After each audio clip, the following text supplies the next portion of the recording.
আসসালামু আলাইকুম বন্ধুরা।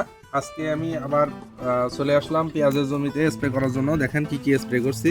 এখানে রিলিফ নিয়েছি, এখানে সিলেটেড জিঙ্ক নিয়েছি এবং জেড প্যাক নিয়েছি। এটার পেক্লো বিউটাজল 25 SC এবং নিয়েছি আপনার ইমিডাক্লোরাফিড। এগুলা আসলে গুলানোর কৌশলটা কি দেখেন।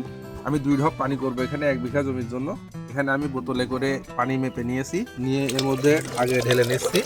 যেহেতু 2 ঢপ পানি করব এই জন্য 2 বোতল পানি নিয়েছি। এর সঙ্গে আমি শিকড় বর্ধক দিয়ে দিলাম এবং এর সঙ্গে এই ওষুধগুলা আমি পর্যায়ক্রমে সবই সুন্দরভাবে ঢেলে করে নেব, ফুলিয়ে নেব, যাতে যেহেতু এই ওষুধগুলো একটু সুজি সুজি মতন হয়ে থাকে, এগুলো হচ্ছে কিছুটা সুজি সুজি মতো, এটা পানিতে যাতে ভালোভাবে গুলিয়ে যায় এই কারণে আমি এটার মধ্যে দিয়ে দিলাম। এটা মূলত দস্তার কাজ করে এটা স্প্রের জন্য। এবং এটা হচ্ছে ইমিডাক্লোরাফিড। দেখেন এটাও কিছুটা সুজি সুজি জাতীয়, এই জন্য এটা ভালো করে গুলিয়ে নিতে হবে। দেখানোর স্বার্থে আমি হাত দিলাম, আসলে হাত না দেওয়াটাই বেটার। আপনাদেরকে দেখানোর স্বার্থে হাতে নিয়েছি আমি। এটা রিলিফ 200 গ্রাম,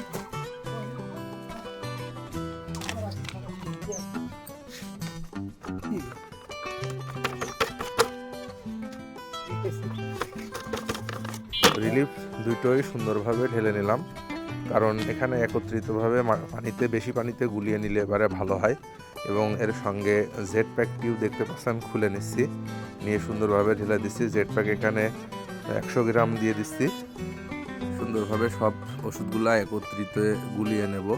আর যেহেতু সুজি ওষুধ আছে ইমিডাক্লোরাপিড, এই কারণে ভালোভাবে নেড়ে গুলিয়ে নিতে হবে। এখানে লক্ষ্য করবেন 2 বোতল পানি নিয়েছি আমি ভাগ করার সুবিধার্থে।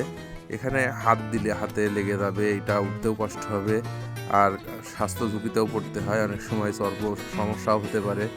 তাই এটা সুন্দরভাবে একটা লাঠি, শক্ত লাঠি দিয়ে ভালোভাবে গুলিয়ে নিতে হবে, কারণ একটু যদি বাদ থাকে তাহলে সেটা ভালো হবে না। সুন্দরভাবে গুলানোর পরে আমি এই বোতলে করে সুন্দরভাবে ঢেলে নিচ্ছি। যেহেতু এখানে 2 বোতল পানি দিয়েছি, 1 বোতল ভরে রেখে দেব। 2 ঢপ পানি করব এখানে আমি।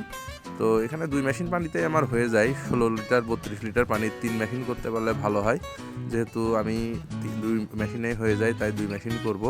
তো এভাবেই মূলত আপনারা যারা স্প্রে করবেন তারা সুন্দরভাবে সতর্কতার সাথে গুলাবেন। হাতে লাগলে, নাকে লাগলে সমস্যা হতে পারে। যাই হোক, বিভিন্ন পরামর্শের জন্য আমার চ্যানেলটিকে ফলো এবং সাবস্ক্রাইব করে রাখবেন। আর ভিডিওটি ভালো লাগলে অবশ্যই লাইক, শেয়ার, কমেন্ট করবেন আর আমার সঙ্গেই থাকবেন। বিভিন্ন তথ্য জানতে মেসেজ অপশনে মেসেজ করবেন। ধন্যবাদ সবাইকে। আসসালামু আলাইকুম।